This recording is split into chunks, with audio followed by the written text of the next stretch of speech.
जिल्ह्यातील सिंचन भवन येथील विभागीय कार्यालयामध्ये शासकीय नियमांची उघडपणे पायमल्ली होत असल्याचा प्रकार समोर आलेला आहे। कार्यालयामध्ये एकूण 23 कर्मचाऱ्यांचा ताफा असताना प्रत्यक्षात केवळ 5 कर्मचारी वेळेवर उपस्थित राहत असल्याचे विदारक चित्र आहे।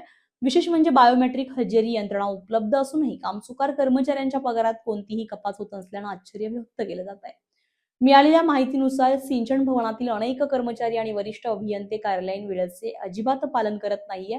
काही कर्मचारी दुपारी 12 तर काही थेट 2 वाजता कार्यालयामध्ये हजेरी लावताय। अनेक जण नागपूरहून अपडाऊन करत असल्यामुळे त्यांच्या येण्या जाण्याच्या वेळा अनिश्चित असतात। कार्यालयामध्ये 10:45 उपस्थित राहणं बंधनकारक असताना बहुतांश खुर्च्या रिकाम्याच पाहायला मिळत आहेत। दूरवरून येणाऱ्या सिंचनधारक शेतकऱ्यांना या बेजबाबदारपणामुळे मोठा मनस्ताप सहन करावा लागतोय। 11 वाजता कार्यालयात पोहोचूनही संबंधित कामाचे अधिकारी किंवा कर्मचारी जागेवर नसल्यामुळे शेतकऱ्यांना ताटकळत उभं राहावं लागतंय। जे मोजके कर्मचारी उपस्थित असतात त्यांच्याकडे शेतकऱ्यांच्या तांत्रिक कामांचे अधिकार नसतात। पगार पूर्ण घेण्यासाठी तत्पर असणारे हे कर्मचारी कामाच्या वेळी गायब का असतात असा सवाल आता शेतकरी विचारतायत। शासकीय कार्यालयांमध्ये शिस्त लावण्यासाठी बायोमेट्रिक यंत्रणा बसवण्यात आलेली आहे, मात्र सिंचन भवनामध्ये या यंत्रणेतील पुराव्यांच्या आधारे पगार कपात का केला जात नाही? यंत्रणेत उशिरा येण्याच्या नोंदी असतानाही पूर्ण पगार कसा काढला जातो? हा सर्व प्रकार प्रशासनाच्या संगणमताने सुरू आहे का अशी शंका आता उपस्थित होतीये।